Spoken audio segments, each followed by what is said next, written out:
코스닥이 3% 정도까지 밀리네요. 결국에는 좀 버티나 싶었는데 연저점 코스닥도 나왔습니다. 장중에 831포인트 정도까지 밀리면서 올해 들어서의 이런 저점 나오고 있고요. 코스피도 마찬가지입니다. 연저점 나란히 쓰고 있는 상황 보여주고 있습니다. 미국의 야간 선물도 우리 증시 출발할 때까지만 하더라도 소폭이나마 상승불이었는데 지금은 하락으로 전환되는데 하락 각도가 굉장히 좀 가파르게 나오네요. 그러면은 이쯤에서 유한타증권으로 가보겠습니다. 박진희 부장 만나보는 시간 지니스 오프닝 픽입니다. 안녕하세요. 네, 안녕하세요. 네, 하루하루 아침에 이렇게 딱 눈 뜨면 미증시 보기가 좀 무섭습니다. 오늘도 역시나 우리 증시 힘든 발걸음 옮기고 있는데요. 어떻게 보고 계세요? 네, 참 많이 안타깝습니다. 시장 전체적으로 좀 많이 힘드네요. 예전에 2,500대 한번 딱 찍고 올라갔으면 차라리 좀 마음이 편했을 텐데 계속 조금 밀려내려면서 다시 또 2,500대로 내려와 있는 상태라고 보시면 좋겠습니다. 요새 시장이 파월을 안 믿죠. 파월을 안 믿다 보니까 결과적으로는 금리 인상을 아무리 해도 물가를 못 잡으면 어쩔래. 그래서 또 경기 침체로 가면 어쩔래. 이렇게 계속 상황이 좀 번져나가고 있습니다. 그래서 이번 수요일 발표되는 소비자 물가 지수 상당히 중요할 것 같습니다. 그거 보면서 나중에 연준의 스탠스에 대해서 시장이 다시 또 해석을 할 것 같은데요. 일단 그러다 보니까 미국 시장도 빅테크 중심으로 해서 계속 빠지고 있습니다. 지수 많이 빠져 있고요. 또 어제는 테슬라를 비롯해서 리비안 같은 경우는 보호예수 물량 해지되면서 급락을 한 상태가 되겠습니다. 그래서 전체적으로 전기차, 2차 전지 섹터주들이 많이 급락한 상태라고 보시면 좋겠고요. 오늘 우리 시장도 그대로 영향받고 있다라고 보시면 맞을 것 같습니다. 이 상황 속에서도 테마주 장세는 계속 이어지고 있습니다. 오늘도 곡물 섹터, 비료, 사료 쪽들 그동안 많이 올라왔었죠. 특히 이제 사료 섹터 쪽들이 급등하는 모습이 좀 나타난 상황이라고 좀 보시면 맞을 것 같고요. 전체적으로는 지수 하락이 좀 이어지고 있습니다. 2차 전지 섹터주들 역시 미국 시장 때문에 하락폭 강한 모습 보실 수가 있겠고요. 그나마 기계 섹터가 조금 덜 빠지죠. 제가 이 시간에서도 조금 계속 기계 섹터 좀 말씀드렸었는데요. 어제도 두산마켓 같은 잘 견뎠는데 오늘은 좀 빠지고 있습니다만 오늘은 또 현대건설기계가 좀 잘 버텨주는 모습이고요. 전체적으로 약간 본다라면은 대형주들의 좀 하락폭은 조금 제한되고 있습니다. 하이닉스나 삼성전자가 어제부터 잘 버텼는데요. 오늘도 잘 버텨주고 있는 모습이고요. 현대차 약간 좀 하락은 있습니다만은 그래도 저점은 잘 유지가 되고 있는 것으로 좀 보여지고 있습니다. 그래서 전반적으로 코스닥 쪽에 있는 종목들의 좀 하락세가 심하고요. 반대 매매 물량 아마 오늘하고 내일까지 계속 나올 것 같습니다. 이 부분도 계속 고려돼야 되기 때문에 개별 종목들은 내일까지도 계속적으로 반대 매매 여파 좀 계속적으로 있다라는 점 염두에 두실 필요가 있겠습니다. 그래서 시장 전체적으로 분위기는 좀 안 좋습니다. 오늘 새 정부 출범일인데 시장이 좀 미국 시장 때문에 하락이 좀 과도한 모습입니다. 이 부분 이따가 장중에 중국 시장이 좀 돌려줄지 좀 봐야 되겠습니다만은 시장을 조금 리스크 관리하면서 그럼에도 불구하고 개인적으로는 계속 저점에서 분할 매수 유효하다라는 판단이기 때문에 시장 오늘 좀 잘 대응하셨으면 좋겠네요. 네, 나눠서 보겠습니다. 오늘의 첫 번째 키워드입니다. 2차전지 포커스 맞춰주셨어요. 2차전지의 약세입니다. 좀 전에 리비안도 살짝 언급을 해주셨는데 리비안이 상장한 이후에 최저치 가격 썼고 또 포드에서도 지분 팔았다고 하니 2차전지 글로벌 투자자들의 시선이 이제 좀 부정적으로 바뀌었나? 이런 생각도 하고 한편으로 테슬라는 그래도 또 양호하기도 한데 어떻게 봐야 될까요? 네, 지금 테슬라 같은 경우도 최근에 이제 트위터 쪽 때문에 또 상대적으로 머스크가 신경 덜 쓸까봐 좀 빠진 부분들도 있고요. 또 여러 가지 문제, 사실 또 중국 봉쇄되는데도 불구하고 테슬라는 긍정적인 부분들을 계속 만들어 나갔던 상황이었었습니다. 최근에 애플 같은 경우가 이제 중국 봉쇄 때문에 좀 많이 힘들어했던 그런 모습이었었고요. 2차 전지 섹터주들은 한탕 상징적인 테슬라의 하락에 좀 영향을 받았고요. 리비안 보호예수 물량 해지 때문에 빠진 거라서 어쩔 수 없는 부분이라고 보겠습니다. 국내 2차 전지 소재주들도 상대적으로 지금 시장 다른 종목들보다 그동안 많이 올라왔었기 때문에 역시 또 기대치가 주가에 또 많이 반영됐던 상황이기 때문에 하락하고 있다라고 보시면 좋겠습니다. 상대적으로 최근에 LNF라든지 에코프로비엔 같은 경우 상당히 견조했었는데요. 오늘 좀 하락폭 큰 모습 보실 수가 있겠고 삼성 SDI도 하락폭 큰 모습 보실 수가 있겠는데요. 역시 한 60일선 부분까지 좀 내려오는 모습이라고 보시면 좋겠습니다. 전체적으로 2차전지 소재주들이 최근에 조금 강세를 보였던 만큼 상대적으로 가격적인 메리트가 떨어지다 보니까 좀 차익 실현 매물들도 좀 나오고 있는 모습 보실 수가 있겠는데요. 향후에 또 시장이 돌아설 때 또 기관의 수급이 돌아오고 외국인의 수급이 돌아온다라면은 뭐 전환 속도도 좀 빠를 수 있을 것으로 보고 있습니다. 그래서 뭐 지금 에코프로비엠 기준으로 본다라면 이거 유상증시 때문에 좀 걸리락한 상태죠. 기준으로 놓고 본다라면은 한 45만 원대 지지선을 좀 활용해 보시면 좋을 것 같고요. LNF도 지금 60일선까지 내려와 있습니다. 여기 21만 원 부근에서는 좀 잘 안 밀려줬으면 좋을 것 같습니다. 여기서 추가적으로 하락하게 된다라면은 조금 더 LNF도 한 19만 원 정도까지도 내려갈 수 있기 때문에 좀 주의가 좀 필요할 것 같고요. SDI도 지금 거의 60일선 부근까지 내려와 있습니다. 한 56만 원대가 SDI도 지지선이기 때문에 이 부분을 보유하시는 분들은 조금 활용하시는 전략이 좀 필요할 것 같은데요. 전체적으로 2차전지 소재 섹터주도 상대적으로 좀 덜 빠졌었던 거기 때문에 오늘 좀 하락폭이 미국 시장 따라서 있습니다만은 오히려 또 미국 시장이 또 빠르게 돌아서고 뭐 테슬라 돌아선다라면은 탄력도 또 가장 빠를 수 있는 섹터이기 때문에 뭐 일단 지금 상태에서는 종목별 가지고 계신 종목들 오늘 뭐 저점권 지지선 좀 잘 활용하시고요. 지수 2,550대 잘 지켜지는지 좀 확인하시면서 2차전지 소재 섹터주들은 일단은 지금 이 시점에서 좀 매도하기보다는 리바운딩 할 때 다시 또 저항대를 돌파하지 못하는 그 시점을 뭐 비중 조절의 시점으로 삼는 게 오히려 좀 낫지 않을까 싶습니다.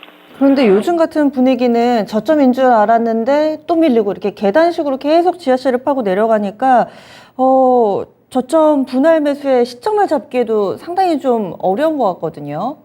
일단 뭐 2차전지 섹터주들은 어쩔 수 없이 테슬라의 방향성을 봐야 될 것 같고요. 또 대신에 최근에 수급만 놓고 본다라면은 그래도 가장 양호했던 수급들이 있었던 섹터들입니다. 이런 부분들 뭐 실적이라든지 증설이라든지 이런 기대치가 계속 좀 반영됐던 섹터라고 봐주시는 게 좋겠는데요. 아까 말씀드렸던 대로 일단은 매수는 하되 중요한 지지선이 깨지게 된다라면은 매수한 부분에 대해서는 빨리 매도하고 다시 또 재매수 포인트를 잡는 전략 이런 부분들을 좀 써야 될 거라고 보고 있습니다. 그래서 매수 일단 했는데 빠져도 나 그냥 들고 있을래 뭐 이런 스타일은 지금은 좀 안 맞습니다.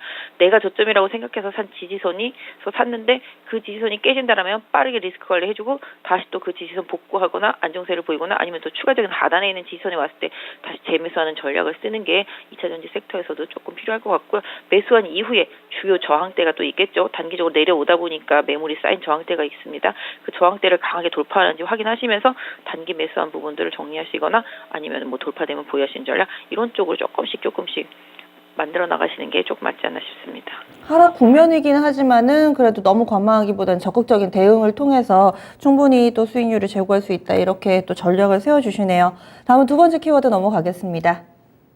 거의 뭐 유일무이한 강세 섹터라고 해도 과언이 아닙니다. 사료, 곡물 관련된 종목군들 또다시 강세 흐름을 띠고 있는데 추세적으로 좀 더 이어지지 않을까. 초반엔 설마설마 하셨던 분들도 요즘에 시세 보면서 확실히 이쪽을 좀 꾸준히 봐야 되나 뭐 이런저런 고민이 되실 텐데 어떤 답을 주시겠어요? 네, 인플레가 몰고 오는 파장 상당히 큽니다. 지금 곡물 가격도 계속 올라가고 있고요. 이런 부분들로 또 사료도 마찬가지가 되겠습니다. 또 그 사료를 먹고 자라야 되는 뭐 가축들 때문에도 당연히 그럴 것이라고 보고 있습니다.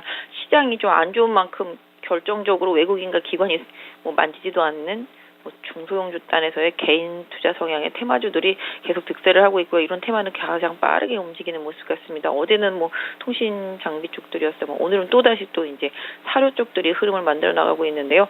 역시 또 충분히 조정을 받고 또 지지선에 오니까 뭐 한일사료라든지 미래생명자원, 뭐 현대사료 다 마찬가지가 되겠습니다. 조정 받으면 반등 나오고 있습니다. 그래서 이런 테마주 하시는 분들은 뭐 조정의 지지선 이런 부분들을 활용하실 필요는 있겠는데요. 또 오늘 이렇게 오르다 보니까 쫓아가기에도 또 살짝 부담될 수도 있겠습니다. 뭐 물론 추가적으로 계속 상승 시도가 시장이 안 좋다라면 나올 수가 있기 때문에 제가 뭐 완전히 뭐 손을 떼라라든지 아니면 하지 말아라고 말씀드리기는 어렵습니다만은 종목별로 좀 선별이 좀 돼야 되지 않겠나 싶습니다. 그래서 일단 기술적인 대응은 뭐 나름대로 하실 수 있는 분들이라면은 하실 필요가 있겠고요. 뭐 육계 관련주들도 최근에는 조금 올라가는 모습이라고 또 역시 최근에 20일선까지 강하게 조정받다 보니까 다시 또 리바운딩이 나온 상태라고 봐주시면 좋겠습니다. 그래서 일단은 사료, 뭐 육계, 비료 이런 쪽들 특히 최근에는 이제 사료 쪽들하고 육계 쪽들이 상당히 강하죠. 이런 먹는 거와 관련되어 있는 폭격들이 상당히 강하다는 측면에서 봤을 때 개별주 트레이딩 영역에 있다라고 일단 보실 수가 있겠고, 그러다 보니까 최근에 좀 많이 빠졌던 오늘 제일제당 같은 경우도 상당히 좀 강하게 오르고 있습니다. 대상도 반등을 하고 있고요. 그래서 일단 중소형주 단에서의 테마주 장세는 좀 이어지겠고, 최근에 조정이 깊었던 만큼 또 다시 기술적인 반등이 나왔기 때문에 보유하신 분들이라면 또 특히 고점에 서서 물리시는 분들도 분명히 있을 것 같습니다. 사료주들 같은 경우도 이런 분들은 좀 리바운딩을 이용해서 고점에서 물리신 분들이라면은 좀 추후에 추가 상승했을 때 비중을 조금씩 조절해 나가시는 전략, 또 저점에서 사신 분들이라면은 또 추가적인 상승을 이용해서 차익 실현을 일부 계속 분할로 해 나가시는 전략과 함께 기술적인 대응 좀 필요한 구간인 것 같습니다. 역시나 또 적극적인 대응 전략을 세워주셨어요. 다음 마지막 키워드입니다. 시가총액 상위 종목군들이 상대적으로 강합니다. 어제도 시장 그렇게 안 좋을 때 하이닉스가 제자리를 잘 지켜주더라고요. 오늘 정도 하이닉스는 안 밀립니다. 여기에다가 삼성바이오로직스 어제 올랐고 오늘도 상승불이 언뜻 좀 들어오는 이런 시총 상위주들이 있습니다. 그동안에 상대적으로 중소형주 대비로 상당히 좀 부진했었는데 요즘 들어서 대형주들 제자리를 잘 지켜주는 배경에는 어떤 것들을 볼 수 있을까요? 네, 어제 보니까 카카오하고 네이버, 하이닉스 등이 좀 매수세가 좀 들어왔었습니다. 외국인들 좀 매수세가 들어왔었고요. 어제 현대차도 좀 외국인들 매수세가 좀 들어왔었습니다. 시가 상위 종목군들이 뭐 선전을 하는 거는 뭐랄까요, 지수에 있어서는 다행입니다만은 오히려 그들이 선전하면 선전할수록 나머지 중소형주나 중대형주 단에는 다른 종목들이 더 많이 아픈 상황인 거죠. 그러니까 지수에 가려질 만큼 멍든 데는 더 커지고 있습니다. 다만 이제 지수 대형주들이 좀 버텨주고 있다라는 것은 일단 이 종목들도 그만큼 많이 빠졌기 때문에 가격적인 메리트가 발생하는 구간이라고도 좀 볼 수 있겠습니다. 오히려 하이닉스라든지 삼성전자가 미국 시장 반도체 종목들 급락에도 불구하고 상대적으로 좀 잘 버텨주고 있다라는 것은 그나마 좀 다행이라고 볼 수 있겠습니다. 이런 부분들 고려해 본다라면은 일단 지수 관련주가 사실은 올라가야지만 지수도 빠르게 반등할 수 있기 때문에 이 종목들이 시장을 그 다음에 리딩하는지 여부를 좀 봐야 되겠는데요. 상대적으로 좀 많이 빠졌고 뭐랄까 이 종목들이 어떤 면에서 보면 미국에 있는 그런 성장형 빅테크들과는 조금 다른 상황이라고 좀 봐주시면 맞겠는데요. 일단 현대차도 지금 60일선까지 좀 조정이 된 상태이기 때문에 가격 메리트가 다시 또 나왔다고 보겠습니다. 그래서 삼성전자, 하이닉스, 현대차 같은 시가총액 상위 종목군들을 보유하신 분들은 일단 좀 유지하시는 전략이 좋을 것 같고, 상대적으로 또 시가총액 상단에서 10위권 밖에서 50위권까지 있는 종목들 안에서 최근에 조금 잘 버티다가 좀 지수 하락 때문에 많이 빠진 종목들에 대해서는 다시 또 한번 가격적인 메리트를 좀 보실 필요는 있지 않나 싶은데요. 전반적으로 지금 지수가 2550대에서 버티고 있는 것도 좀 대형주들이 잘 버텨준 상황이라고 좀 봐주시면 좋겠습니다. 오늘 앞서서도 좀 말씀드렸습니다만은 지금 개인들은 양시장에서 모두 매도하고 있고요. 반대 매매도 분명히 많았을 거라고 보고 있습니다. 그 틈을 타서 외국인들 지금 코스닥 쪽에서 일단 다 받아내면서 매수가 좀 들어오고 있는 상태고요. 거래소는 조금 플러스긴 플러스입니다만 관망세, 기관은 거래소 쪽에서 금융투자와 함께 잘 매수를 해주고 있는 모습 보실 수가 있겠습니다. 그래서 일단 목요일이 만기일이기 때문에 오늘 화요일 날까지 좀 추가 하락한다라면은 좀 시장이 조금 약간 가격 메리트를 보면서 파생 쪽에서의 움직임 좀 나올 수 있다라고 보겠고요. 이런 부분들도 좀 대형주 강세랑 좀 맞물려 있다라고 보시면 좋겠습니다. 그래서 일단은 대형주 보유하신 분들은 일단 좀 유지하시는 전략 지금 현 시점에서는 좀 드릴 수 있을 것 같습니다. 네, 그러면 간략하게 오프닝 픽 잡아주세요. 네, 오늘은 뭐니 해도 납부과대주들 좀 보셨으면 좋겠습니다. 시장이 좀 너무 많이 빠졌습니다. 상대적으로 좀 견조한 흐름이 나타나는 섹터가 최근에 많이 빠졌던 쪽에서 오늘은 보신다라면은 자동차 경량화 플라스틱 쪽들이죠. 그런 부분들이랑 지금 현대 오토웨이버도 좀 버텨주고 있는 모습입니다. 그래서 일단 자동차 부품주 섹터를 비롯해서 최근에 좀 잘 가려다 빠진 섹터가 또 기계 섹터주들 이런 흐름이기 때문에 기계하고 낙폭과대 자동차 부품 섹터주들 이런 경기 민감주 섹터 안에서 좀 가격적인 메리트를 보는 전략이 대형주 따에서는 필요할 것 같고요. 개인적으로 상대적으로 좀 많이 빠져있는 네이버나 카카오 부분들도 가격적인 메리트를 좀 보실 수 있지 않을까 싶습니다. 그래서 성장주들도 고밸류를 지금 깎아내리면서 지금 가격이 많이 빠졌기 때문에 실적이 안 나오는 기업들이 아니다라는 점, 특히 경기 침체에 대한 우려감을 고려했을 때 원자재 비용이 들지 않는다라는 점, 이 부분도 충분히 좀 고려돼야 되겠습니다. 그래서 지금은 새로운 종목 보기보다는 본인이 보유하고 있는 종목이나 아니면 계속 보던 종목들 안에서 납부과대를 좀 활용하시는 분할 매수 투자 전략으로 계속 좀 시장 대응하셨으면 좋겠습니다. 예, 알겠습니다. 오늘 말씀 고맙습니다. 감사합니다. 지금까지 지니스 오프닝 픽이었습니다.